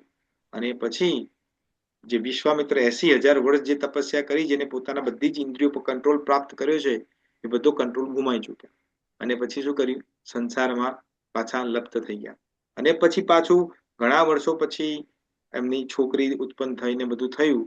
અને પછી જ્ઞાન એમને પાછું, આત્મજ્ઞાન, વિવેક એમનું જાગૃત થયું કે અમે શું કરી નાખ્યું. ત્યારે ફરીથી તપસ્યા કરવા જાય છે. નહીં તો એ 80,000 વર્ષની તપસ્યા ખાલી એક ઇન્દ્રિયના કારણે એ થઈ ગયા. તો હવે આપણે તો 5 ઇન્દ્રિયો ખુલ્લી રાખી છે. આપણે મનને ગમે છે, કાનને ગમે છે સાંભળીએ છીએ, આંખને ગમે છે જોઈએ છે, નાકને ગમે છે સૂંઘીએ છે, મોંને ગમે છે ખાઈએ છે ને બોલીએ છે. તો વિચારો આપણી શું દશા થશે? આપણી શું દશા થવાની છે? હા, તો આ રીતે ભગવાન કૃષ્ણએ આપણને અહીંયા સમજાવીને, શીલ પ્રભુપાદ પણ આ જ સમજાવે છે. જો, શીલ પ્રભુપાદ પોતાના તાત્પર્યમાં આ જ સમજાવે છે કે આપણી જે ડિઝાયર જે છે, દુષ્પરિણામે બલ, એ કેવી છે? અગ્નિ સમાન છે. અને મેઇન પ્રોબ્લેમ શું છે આ દુનિયામાં? મૈથુન આગ્રહ. મૈથુન આગ્રહનો પ્રોબ્લેમ છે. ભૌતિક સમાજની અંદર એક જેલ સમાન છે. આ મૈથુન આગ્રહ છે ને, એ જેલ સમાન છે. તમે જેલની અંદર કેદીઓ દેખ્યા છે? એ સાંકળથી બાંધેલા હોય. અમુક કેદીઓ હોય ને, ખતરનાક ગુંડાઓ, એને સાંકળથી બાંધેલા હોય. તો આપણે લોકો અદ્રશ્ય એક સાંકળ છે. જે કામનાઓ જે છે ને, એ અદ્રશ્ય રૂપી સાંકળ છે, જે આપણે બાંધી રાખી છે. આપણે દેખાતી નથી, પણ એનાથી, એટલે આપણે જન્મ મૃત્યુના ચક્કરમાં ફસાઈ ગયા છે. એ પ્રભુપાદ આપણને આ તાત્પર્યમાં સમજાવે છે. કારણ કે આપણે નહીં લાગે કે આ હું લઈ લઈશ ને, આ પૂરું કરી દઈશ ને, તો બસ જેમ કે એક્ઝામ્પલ છે, આપણે તમને બધાને જોડે આઈફોન હશે, રાઈટ? આઈફોન તમે જોયેલો છે કે હશે તમારા ઘરમાં કોઈના જોડે. તો તમે બહુ બધી બચત ભેગી કરો. ઇન્ડિયામાં તો 1,00,000 1,50,000 મળે છે. અહીંયા તો આપણે તો પણ અફોર્ડ કરી શકીએ અમેરિકામાં. તો માન લો કે તમે તમારી બચત માંડ પૈસા ભેગા કરીને આઈફોન ખરીદો અને તમને હાથમાં જ્યારે આઈફોન આવે ત્યારે તમને એવું લાગે હા જિંદગીની બધી જ શાંતિ મળી ગઈ, હવે બસ મારે કશું જ નથી જોતું, બસ મને બધું જ મારી ઈચ્છાઓ પૂરી થઈ ગઈ. પણ હજુ 4 5 6 મહિના થયા નથી અને આઈફોન પાછું નવું મોડેલ રિલીઝ કરે, નવી ડિઝાઇન સાથે, નવા કેમેરા ફીચર સાથે. એટલે તમે તમારા હાથમાં જે આઈફોન ખરીદ્યો છે 6 મહિના પહેલા, એ જેમ 20 વર્ષ પહેલા જ કોઈ જૂની ઈટ ખરીદી હોય ને એવું લાગે. અને હવે તમને મનમાં તૃષ્ણા કઈ થાય, રાતે ઊંઘ ના આવે કે હવે આ નવો ફોન ક્યારે લોન્ચ થાય અને ક્યારે હું ખરીદું. હવે જો આ આઈફોન જ એ સેમ જ વસ્તુ છે, પણ તમારી તૃષ્ણા, જે ઈચ્છા તમે આઈફોનની એક પૂરી કરી અને 6 મહિનામાં તો ફરીથી ઈચ્છા જાગી ગઈ. આ તમે બધા સોશિયલ મીડિયા પર રીલ્સ બધા જોતા હશો, રાઈટ? તમે રાત્રે 9-10 વાગે ઊંઘવા જાઓ અને તમારા ફોન હાથમાં હોય ને કે લાઈને થોડું રીલ જોઈ લો 5 મિનિટ માટે, અને 5 મિનિટની કલાક ક્યાં જતો રહે ખબર પડે છે? એક પછી એક ઇન્સ્ટાગ્રામ કે ટિકટોક ઉપર તમે રીલ જોતા જોતા. તો આ કામરૂપી નિત્ય શત્રુ ભગવાને કીધો છે. પછી 11:00 વાગે, 1 વાગે, અને પછી ધ્યાન કે ઓરે હા 1 વાગે ગયો ખબર ના પડી, 12 વાગે ગયા ખબર ના પડી, અડધી ઊંઘ તો ત્યાં જતી રહે. અને પછી સવારે તો તમારે જોબ ઉપર જવાનું હોય કે કામ કરવા જવાનું હોય તો ત્યાં ઊંઘ પૂરી ના થાય, એટલે કામ ઉપર તમારું ધ્યાન ના રહે. કામ ઉપર ધ્યાન ના રહે એટલે બોસ તમને દાટે, બોલે, બધાને સામે અપમાન કરે. તો જુઓ, એક રીલ્સ રૂપી કામના તમને ક્યાં સુધી લઈ જાય છે? સમજમાં આવે છે? તો કામના વાસના છે. એક વખત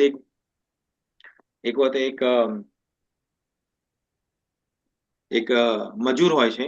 તો મજૂર ખેતી કરતો હોય છે. તો ખેતી કરતા કરતા કરતા જ્યારે મજૂર ખેતી કરતો હોય છે ખેતરમાં, તો એને એક ચરુ મળે છે. તો જ્યારે ચરુ એટલે જે દાટેલું ધન હોય ને, તો એ ખોલે છે બક્સો. તો બક્સો જોવે છે તો એની અંદર 7 ઘડા હોય છે, 7 પોટ્સ. તો 7 ઘડામાં 6 ઘડા જે હોય છે એ ટીચોટીચ ભરેલા હોય છે સોનાથી, સોનાના સિક્કાઓ. પણ જે 7મો ગળો હોય છે ને એ અડધો ભરેલો હોય છે. તો જ્યારે 7મો ગળો અડધો ભરેલો હોય છે તો આ જે મજૂર હોય છે ને વિચારે છે કે આ 7મો ગળો અધૂરો કેમ છે, પૂરો કેમ નથી, હું એને પૂરો ભરીશ. તો શું કરે છે? લાલચના કારણે આખો દિવસ રાત દિવસ બસ એક જ કામ કરે છે, મહેનત કરે છે અને એને પૂરો કરવાનો ટ્રાય કરે છે. પણ આ મહેનત કરવાના જગ્યાએ શું થયું? મહેનત તો કરે છે પણ પોતાની ઊંઘ ઓછી લે છે, પોતાના પરિવાર જોડે સ્વભાવ ચીડિયો થઈ ગયો છે, ખાવાનું ગમે તેમ ખાય છે, ટાઈમ વગરનું ખાય છે, ગમે તે ખાય છે, એમ કરીને રોગી બની ગયો. હવે આ ઘડો તો પૂરો થતો થયો પણ પોતે રોગી થયો અને મરી પણ ગયો. તો જો એના જોડે 6 ઘડા ભરેલા હતા સોનાના, એનું સુખ ના લઈ શક્યો. પણ એક જે ઘડો અડધો હતો સોનાનો ભરેલો, એ પણ આ બધા મળ્યા હતા એને, એવું નતું કે મહેનતથી કર્યો હતો, એને અયાનાશ મળી ગયા હતા. તો એનું સુખ ના લીધું, પણ જે 7મો અધૂરો ગળો હતો એ ગળાને પૂરવા માટે પોતાની આખી જિંદગી એમાં વેસ્ટ કરી નાખી. અને અલ્ટિમેટલી શું થયું? રોગ થયો, પરિવાર સાથે સંબંધો બગડ્યા અને અલ્ટિમેટ તો મરી ગયો. અને એ જે 6 કે 7 ગળાનું જે પણ ધન છે એ પોતે યુઝ કરી નાખે. તો આવું આપણા સાથે, આ બધાને સાથે આવું થાય છે કે નથી થતું? આપણે જે ગળો જે આપણે ભરેલા છે, આપણે જે અત્યારે સુખ છે, એને માણવાની જગ્યાએ હજુ મારે હજુ પેલું, હજુ આટલું, હજુ થોડું મળી જાય, હજુ થોડું મોટું ઘર થઈ જાય, હજુ થોડી સારી ગાડી થઈ જાય, હજુ થોડા પૈસા ભેગા થઈ જાય, હજુ મારે આ 2-4 કન્ટ્રીઓ ફરવાની બાકી છે, ફરી લઉં. એ કામ વાસનાના કારણે આપણી ક્યારે મૃત્યુ આવી જાય છે અને ક્યારે આપણે આ ફરીથી જન્મ મૃત્યુના ચક્કરમાં ફસાઈ જઈએ છીએ ખબર પડતી નથી.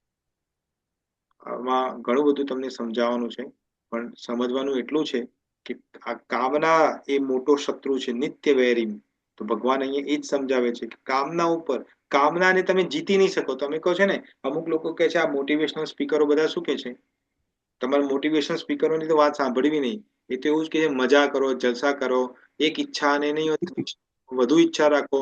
જેટલી ઈચ્છાઓ છે એને પૂરી કરવા માટે તમે એટલી મહેનત કરશો એ તમારી બધી ઈચ્છાઓ પૂરી થશે. મૂર્ખાઓ છે.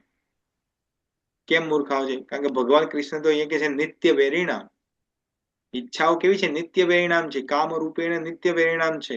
અને તમે આ લોકો આ મોટિવેશનલ સ્પીકરો કહે છે કે એને પૂરી કરો. કઈ થઈ એક ઈચ્છા કદી પૂરી થવાની નથી ને ઈચ્છા જે પણ તમારા જિંદગીમાં જેટલા પણ વર્ષો ઉંમર તમારી જિંદગીના થયા હશે, તમે બેસો શાંતિથી અને વિચાર કરો ફોર ટાઈમ બિંગ. રાત્રે આજે ઊંઘવા જાઓ તો પથારીમાં વિચારતા વિચારો કોઈ એક ઈચ્છા, તમારી જિંદગીની કોઈ એવી ઈચ્છા જે તમારી થઈ છે, એ જુઓ તમે કે ઈચ્છા જ્યારે ઈચ્છા હતી ત્યારે તમે કેટલું બધું મહેનત કરીને પૂરી કરવા માટે, અને પૂરી થઈ છે તો શું હજુ પણ તમારા લાઈફમાં શાંતિ છે? કોઈની લાઈફમાં શાંતિ નથી. કેમ નથી? એનું કારણ છે. ને એ કારણ હવે આપણે આવતીકાલે જોવાના છે 40મા શ્લોકમાં, કે ભગવાન ત્યાં રીઝન બતાવવાના છે. તો આપણે આ શ્લોકને અહીંયા ફરીથી રિપીટ કરીને વિરામ આપીએ. તો આ શ્લોકમાં શું સમજવાનું છે, મેઇન પોઈન્ટ શું છે સમજવાનો? તો એક ઇમ્પોર્ટન્ટ પોઈન્ટ સમજવાનો એ છે કે આ જે કામ વાસના છે એ આપણને જન્મ મૃત્યુના ચક્કરમાં વારંવાર લાવે છે. તો કામ વાસનાને કદી પૂરી કરવી નહીં, પણ એને શું કરવું? રૂપાંતર કરવું. રૂપાંતર શેમાં કરવું? કૃષ્ણને સેન્ટરમાં રાખીને. કૃષ્ણને જ્યારે તમે સેન્ટરમાં રાખશો તો તમારી જે કામના વાસનાઓ છે એ ઉગશે, પણ એ પછી જતી રહેશે, શમી જશે. કારણ કે કૃષ્ણ કેવા છે? જેમ તમારા રૂમમાં અંધારું હોય, રૂમમાં તમે લાઈટ કરો તો કેવું અંધારું જતું રહે છે? અંધારું જાય છે ક્યાં? અંધારું છે ત્યાં જ, પણ લાઈટ ના કારણે અંધારું દેખાતું નથી. એમ કૃષ્ણ રૂપી જયારે લાઈટ ચાલુ થાય છે, કે સૂર્ય આપણા જિંદગીમાં આવે છે, ત્યારે અંધારું આપણા દિલમાં તો છે, આપણા ચિત્તમાં અંધારું પડેલું જ છે, એ ક્યાંય જતું નથી. પણ કૃષ્ણ જે છે એ એટલો વિશાળ સૂર્ય છે કે એના સામે અંધારું નાનું પડી જાય છે, એટલે આપણે હેરાન પરેશાન નથી કરતા.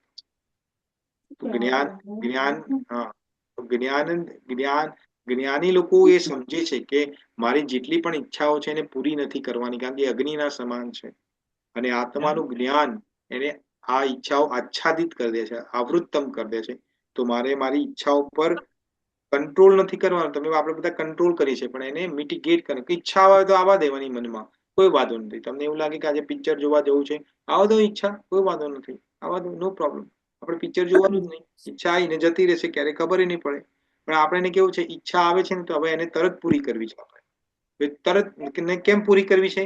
કારણ કે એવું થાય કે હું એકલો રહી જઈશ ને બીજા બધા મારી બહેનપણીઓ, મારા જે રિલેટિવ છે, મારા ભાઈબંધો જે છે, એ બધાને લાભ મળી જશે, હું એકલો રહી જઈશ. તો એ જે એકલું પડી જવાના, જો આજકાલના માર્કેટિંગ જે આપણી ચાલે છે, માર્કેટિંગ એનો મેઇન પોઈન્ટ આ જ છે.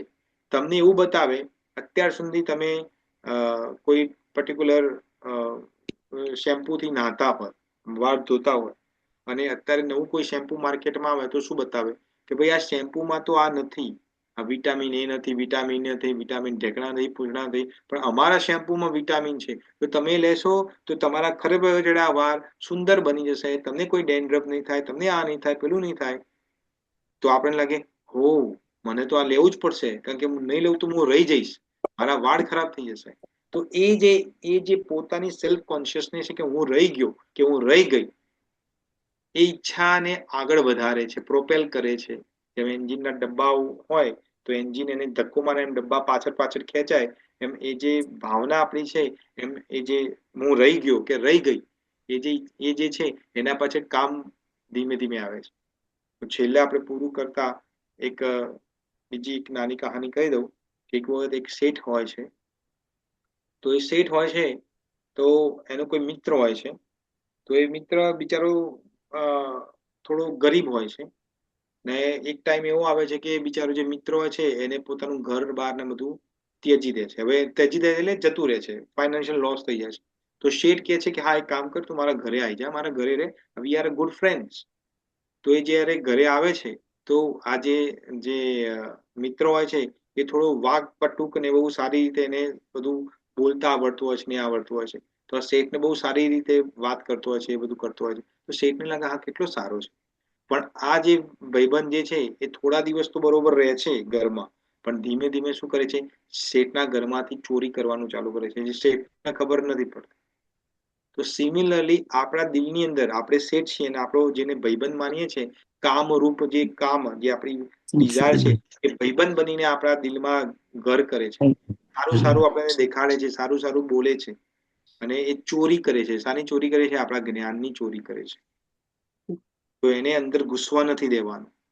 એ ઘૂસવા માંગે તો એને ના પાડવાની, ભાઈ અહીંયા જગ્યા નથી, હાઉસફુલ નું બોર્ડ છે, અહીંયા જગ્યા નથી, બીજે ક્યાંક જા, અહીંયા કૃષ્ણથી ભરેલું છે મારું દિલ, બીજું કોઈની જગ્યા નથી. તો આ સાથે હું મારી વાણીને અહીંયા વિરામ આપું છું. હવે તમારામાંથી કોઈને કોઈ ક્વેશ્ચન હોય તો આપી શકો છો. હરે કૃષ્ણ. જય શ્રી કૃષ્ણ પ્રભુજી. જય શ્રી કૃષ્ણ. મારી બુકમાં એવું લખ્યું છે કે વ્યક્તિ જેમ પ્રગતિ કરે તેમ જીવાત્માના ભૌતિક અસ્તિત્વની અવધિ વધતી જાય છે. હા, તો એટલે શું? એટલે શું? તમને શું ખબર પડી એમાં? તમને શું લાગે છે? શું કહેવા માંગે છે? વ્યક્તિ જેમ પ્રગતિ કરતું જાય હા. તેમ આધ્યાત્મિકતાથી દૂર થતું જાય. તો પછી એટલું જ હોય કે એનો મિનિંગ શું કે અસ્તિત્વથી અવધિ વધારે થાય છે? હા, તો એનો મતલબ છે કે વારંવાર તેનું જન્મ મૃત્યુ થાય છે, કે ઈચ્છાઓ એની વધતી જાય છે ને. આપ સમજાવ્યું એ જ છે. તમને જે સમજાવ્યું છે એ જ. તમે જે વાંચો છો ને, તમે જે પરપોટ જે છે ને, એ હું સિમ્પલ ગુજરાતીમાં તમને સમજાવું છું. બરાબર. હું બોલું છું તો એ જ વસ્તુ, હું ક્યાંય બીજેથી લાવતો નથી. પણ એ જે વસ્તુ એ જ છે. ખાલી મારી ભાષા થોડી તમને સમજમાં આવવા એવી છે. હવે હું આ જે ભાષા છે એમાં બોલું તો તમને કશું ટપ્પી નહીં પડે. તમને ખબર નહીં પડે આ શું કહેવા માંગો છો પ્રભુજી, અમને કશું ખબર નથી પડતી. મને એ પણ ભાષા આવડે છે, પણ હું તમને ગુજરાતીમાં આ બધું સમજાવું છું. એટલે આ એ જ છે જે મેં તમને કીધું. જેટલી પ્રગતિ કરો એટલે ઈચ્છાઓ વધશે, તમારી ઈચ્છાઓ વધશે એટલે આધ્યાત્મિક રીતે દૂર જશો. આધ્યાત્મિક રીતે દૂર જશો, ઈચ્છાઓને પૂરી કરશો. અમુક ઈચ્છાઓ બાકી રહેશે એટલે ભૂત બનીને અમે ભટકતા રહેશો. કોઈના શરીરમાં જઈને શીરો ને લાપસી ને પેડા ને બધું ખા કરવાની ઈચ્છા થશે. આ સેમ વસ્તુ છે, કશું ખોટું આ બધું એ જ છે. એટલા માટે તો આપણે વારંવાર જન્મ મૃત્યુ થાય છે. આપણું ઈચ્છાઓના કારણે જ થાય છે. બરાબર. બીજું કોઈ? હરે કૃષ્ણ. પ્રભુજી રથયાત્રા કેવી રહી તમારી ભગવાનની? હા, રથયાત્રા બહુ સુંદર રહી. તમે આવ્યા નહીં મંગલા માતાજી? અમારે આવવાનું નક્કી કર્યું હતું પણ બસ મેળ ના પડ્યું આવવાનું. હા, બહુ સુંદર રહી. જે લોકો અટેન્ડ કરી છે they all liked it. બહુ મજા આવી. ભગવાન જગન્નાથનો રથ જેવો જે ટેમ્પલમાં એન્ટર થયો એવો વરસાદ પણ પડ્યો હતો. મીન્સ કે ભગવાન બહુ ખુશ છે. સારું. મજા આવી. Thank you. પ્રભુજી 11 શનિવારે કે શુક્રવારે? શુક્રવારે છે. શુક્રવારે. ઓકે. બીજા કોઈને કોઈ ક્વેશ્ચન છે? 11 બે છે ને? બે ના હોય, એક જ હોય. હવે બે તમે ક્યાંથી લાવો છો? એટલે જે ઘણા આપણે વૈષ્ણવ સંપ્રદાયમાં એમ કે એક તિથિ 2 વાર આવતી હોય એટલે તો બીજી કરવાની એમ. પણ કઈ તિથિ ક્યારે બે હોય? ઇન્ડિયા પ્રમાણે તમે એટલે 11 2 આવતી હોય તો એને બીજી 11, એટલે 12 એમ આમ 12 હોય પણ એમ કે બે એ બીજી 11 એને ગણતા હોય છે. એવું કેમ ગણતા હોય છે? તમે કદી પ્રશ્ન પૂછ્યો નથી? પૂછ્યો. પ્રોબ્લેમ તો એ જ છે ને આપણો. આપણે કદી ક્વેશ્ચન પૂછતા નથી, અને ક્વેશ્ચન જેને પૂછીએ એના જોડે જવાબ નથી. હવે આપણે શું કરીએ? મેં વારંવાર સમજાવ્યું છે પણ તમે લોકો સમજતા નથી. તો ભાઈ હું શું કરું? હું તમને ફરીથી સમજાવું. આ જોઈ લો તમે. જે તમે કેલેન્ડર તમે જે જોવો છો તે કેલેન્ડરમાં જે બતાવે છે તિથિ એ ઇન્ડિયા પ્રમાણે છે. કારણ કે બધા કેલેન્ડરો ઇન્ડિયા પ્રમાણે છપાઈને આવે છે. એ લોકો કેલેન્ડરો તમને અમેરિકા માટે કોઈ સ્પેશિયલ કેલેન્ડર નથી છાપતા લોકો. રાઈટ? હા, તો આજે જેમ કે 20મી તારીખ સોમવાર થયો અહીંયા કોલમ્બસ જે આપણે છે અહીંયા જે, રાઈટ? તો અહીંયા તમને બતાવો એટલે સમજણ પડશે.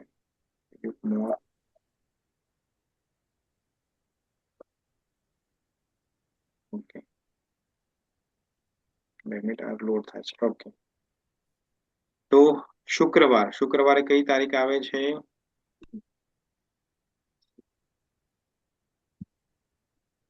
શુક્રવારની તારીખ છે 24મી.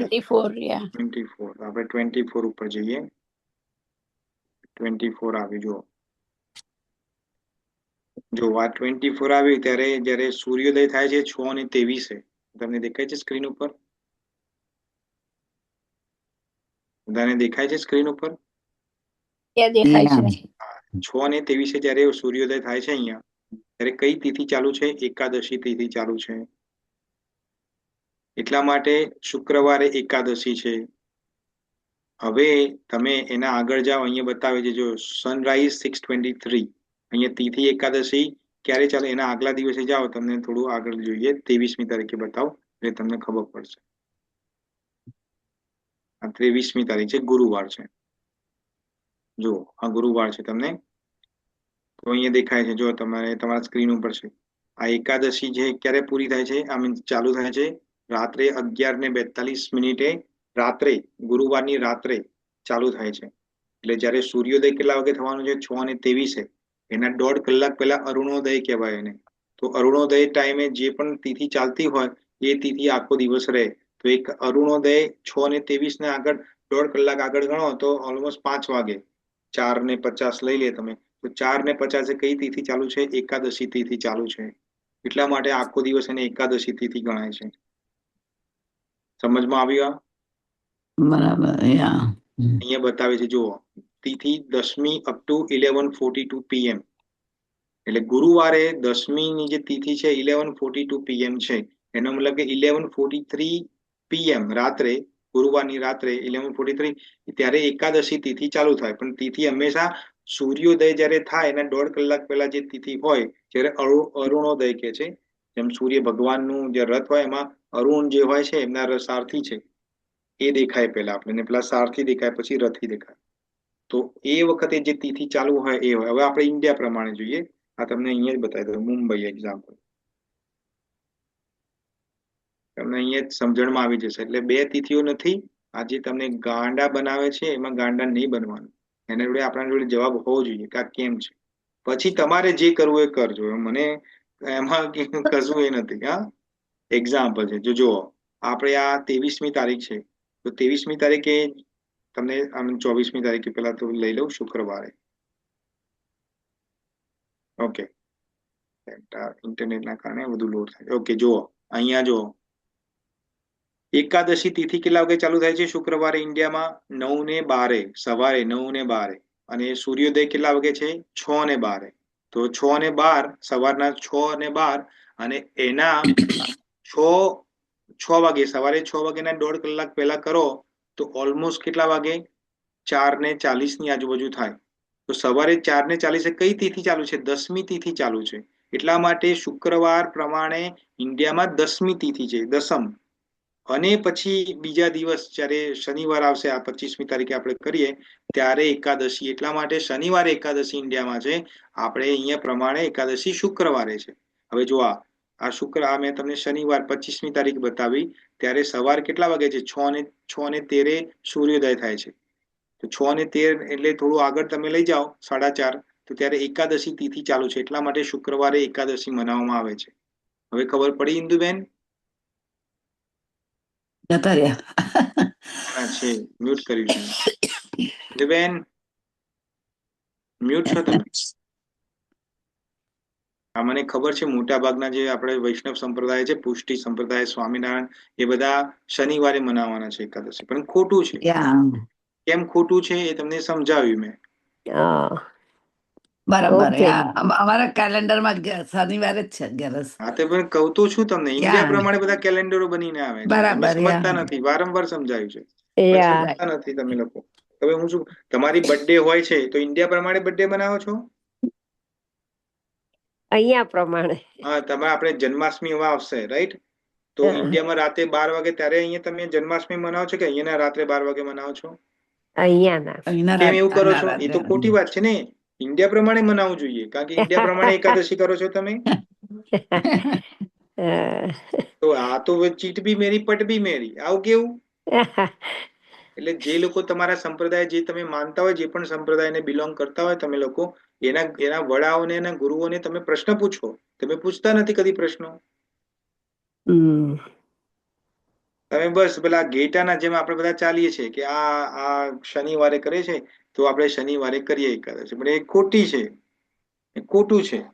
અચ્છા, દ્વાદશી છે, એકાદશી નથી. એટલે એકાદશી તમારી શુક્રવારે જતી રહી એટલે એનું કોઈ ફળ તમને પ્રાપ્ત ના થાય. ઉપરથી તમે પાપ માં સંલગ્ન છો, કારણ કે શુક્રવારે તો બરોબર દબાઈને ખાવાના ને પાછા, એકાદશી છે એટલે અનાજ તમે, હા, એટલે પાપ વાળું ખાવાના તમે, એટલે અનાજમાં તો પાપ રહેલું છે. ને પછી કે ભગવાનમાં મન નથી લાગતું, તો પ્રભુજી ક્યાંથી લાગે? પણ એકાદશીમાં પાપ વાળું ખાવ છો તો ક્યાંથી લાગશે? જે કરો તો સમજીને કરો કે આવો કેમ કરીએ છીએ અમે. તમારો સંપ્રદાય કે અમારો સંપ્રદાય એવું નથી, પણ તમારા સંપ્રદાયમાં જો જે પણ સંપ્રદાય તમે માનતા હોય એમાં જો પર્ટિક્યુલર એકાદશી થતી હોય, કોન્ફ્લિક્ટ થતું હોય તો કેમ છે એવો પ્રશ્ન પૂછો. અમે બધા પ્રશ્ન પૂછીએ તો તમને જવાબ મળે છે. અચ્છા. અમે પણ પેલા એ રીતે જ કર્યું કે કેલેન્ડરમાં શનિવાર લખ્યું તો આપણે શનિવાર, પણ પછી ખબર પડી કે આ તો બધા ઇન્ડિયાના તિથિઓ પ્રમાણે કેલેન્ડર છપાય. કે અમેરિકા, કેનેડા ના કે અમેરિકા, લંડન કે એના માટે જુદા જુદા કેલેન્ડરો નથી છાપતા એ લોકો. એક જ અચ્છા. કેલેન્ડર છાપે, એ ઇન્ડિયા વાળા અહીંયા પાર્સલ કરે છે, એટલે આપણે એને લાગે આ જ છે. સાચી વાત છે. Right? Yeah. આમાં કોઈને કોઈ ક્વેશ્ચન છે એકાદશીમાં હજુ? હા, કોઈને છે ક્વેશ્ચન એકાદશીમાં? ના, તો ક્યારે કરવાની છે ઇન્દુબેન એકાદશી? શનિવારે? શુક્રવારે Friday. તમે કીધું? Friday, શુક્રવારે. Friday. શુક્રવારે. હા, ફ્રાઈડે કરવાની છે. પછી એ લોકો કે છે ભાઈ આ તો ખોટી છે, તો આપણે, અમારા જોડે તો તર્ક છે. જો આ તર્ક છે, આ તર્કને તમે ડિફીટ કરો એવું મને કોઈ બતાવો કે તર્કને કોઈ ડિફીટ કરી શકે, તો આપણે આગળ વાત કરીશું. પછી નહીં કરી શકે defeat. કારણ કે આ તર્ક એમને પણ નથી ખબર. તમારા ધર્મ, જે પણ ધર્મને તમે ફોલો કરો છો એના વડાઓને પણ પહેલા તો તમે પહોંચી નથી શકતા, એમને કોઈ ક્વેશ્ચન કરી જ નથી શકતા, તમારી જોડે કોઈ લિંક જ નથી. અને જેને ક્વેશ્ચન કરો છો એટલે કે આપણા પરંપરામાં આવું જ ચાલે છે. પણ કેમ ચાલે છે પૂછો તો જવાબ નહીં આપી શકે. આ તો શિલા પ્રભુપાદની કૃપા છે કે આ બધું જુઓ કે એમની કૃપાથી જ બધું પ્રાપ્ત, નહીં તો અમે પણ ઊંધી જ એકાદશીઓ કરતા હતા અત્યાર સુધી. આ તો એમની કૃપાથી બધું પ્રાપ્ત થયું છે, અમારા ગુરુઓની કૃપાથી પ્રાપ્ત થયું. ત્યારે સાચી હવે એકાદશી ખબર પડે છે. ઓ આ છે, તો હવે ખબર પડે છે. એટલે એકાદશી નથી, એકાદશ ને એક જ છે. Okay, thank you. હરે કૃષ્ણ. તમારી બહેનપણીઓને કહેજો ઇન્દુબેન. ચોક્કસ. ઓકે. ઓકે, બીજો કોઈ ક્વેશ્ચન છે કોઈનો? ના, થેન્ક્સ. હરે કૃષ્ણ. હરે કૃષ્ણ. ઓકે, તો ડિવોટીઝ, હવે આપણે કાલે ફરીથી મળીશું. કાલે બહુ ઇમ્પોર્ટન્ટ વર્ષ ભગવાન કહેવાના છે, બહુ સુંદર વર્ષ છે, અને ત્યાં આપણને બતાવશે કે કામ, જે ડિઝાયર છે એ કઈ જગ્યાએ રહે છે. શત્રુ, જેમ આપણને ખબર હોય કે શત્રુ ક્યારે છે, તો જ આપણે એના પર ધાબો, એટેક કરી શકીએ ને. હા, તો શત્રુ ક્યાં રહેવાનો છે એ કાલે આપણે ભગવાન કૃષ્ણ આપણે બતાવવાના છે. 40મા શ્લોકમાં કાલે જોઈશું. ત્યાં સુધી તમને બધાને ધન્યવાદ, તમે મને તમારો મૂલ્ય ટાઈમ આપ્યો. હવે આપણે મળીશું કાલે. ત્યાં સુધી વાંછાકલ્પતરુભ્યશ્ચ કૃપા સિંધુભય એવ ચ પતિતનામ પાવનેભ્યો વૈષ્ણવેભ્યો નમો નમઃ. જગતગુરુ શ્રી પ્રભુપાદ કી જય. Bhagavad Gita as it is કી જય. અનન્ય કોટિ વૈષ્ણવવૃંદ કી જય. હરે કૃષ્ણ. હરે કૃષ્ણ. હરે હરે કૃષ્ણ. કૃષ્ણ. દંડવત પ્રભુજી. હરે કૃષ્ણ. પ્રણામ. હરે કૃષ્ણ. જય શ્રી પ્રભુપાદ હરે જય શ્યામ કૃષ્ણ, સુંદર જય શ્રી પ્રભુને કૃષ્ણ પ્રભુ. પ્રણામ. હરે જય કૃષ્ણ શ્રી કૃષ્ણ. ભક્તોને હરે પ્રણામ. કૃષ્ણ. હરે કૃષ્ણ. જય શ્રી પ્રભુપાદ. હરે હરે કૃષ્ણ. કૃષ્ણ. જય શ્રી Yes. હરે કૃષ્ણ. જય કૃષ્ણ શ્રી કૃષ્ણ. પ્રભુજી, હરે કૃષ્ણ. દંડવત પ્રણામ. કોટી કોટી પ્રણામ. ધન્યવાદ. હરે કૃષ્ણ. હરે કૃષ્ણ હરે પ્રભુ. કૃષ્ણ પ્રભુજી. હરે કૃષ્ણ માતાજી. ધન્યવાદ. પ્રણામ. ધન્યવાદ. બહુ હરે વરસાદ પડે કૃષ્ણ. છે જય સુરતમાં. શ્રી કૃષ્ણ. હરે કૃષ્ણ. શું કહો છો અર્પિતા માતાજી? જય શ્રી કૃષ્ણ. મીના માતાજી, સુરતમાં બહુ વરસાદ પડે છે આખી રાત. ઓ, સુરતમાં પુષ્કળ બહુ વરસાદ. વરસાદ પડે છે. ઓ બાપ રે બાપ. અત્યારે પણ બહુ વરસાદ છે. બાપ રે બાપ. કોઈને ઘરની બહાર ના નીકળતા, અને ખાવામાં ધ્યાન રાખજો, રોગચાળો ના ફેલાય, ધ્યાન રાખજો. અમદાવાદમાં પડતું નથી. પુષ્કળ વરસાદ છે આખી રાત. કેટલો વરસાદ છે. અત્યારે પણ બહુ વરસાદ છે. પાપ વધુ છે ને ઇન્ડિયામાં, એટલા માટે. આ બધું છે ને તમારા અમેરિકામાં ઓછા છે એમ. અમેરિકામાં પણ છે, પણ અહીંયા ઇન્ડિયામાં ગરમી છે. નસીબદાર હોય અહીંયા કે ઇન્ડિયામાં જન્મ લઈ. નહીં, એવું છે તો બરાબર, પણ ઇન્ડિયામાં શું છે, જે જગ્યાએ મંદિર હોય ત્યાં જ તમે ચોરી કરો તો પછી પાપ વધુ જ હોય ને. અહીંયા તો એવું છે નહીં. અહીંયા તો ભગવાન બધા ખુશ થાય તો ડાકુ જ, વરસાદ આપે ને. ખુશ થાય અહીંયા તો બધા ભગવાન. ડાકુ જ ભર્યા છે. આપણે રામ મંદિરમાં જુઓ ને, ચોરીઓ થવા માંડી. રામ મંદિરમાં ચોરી એટલે ભાઈ શું થાય પછી? આ ભગવાન કોપાયમાન ના થાય તો શું થાય પછી?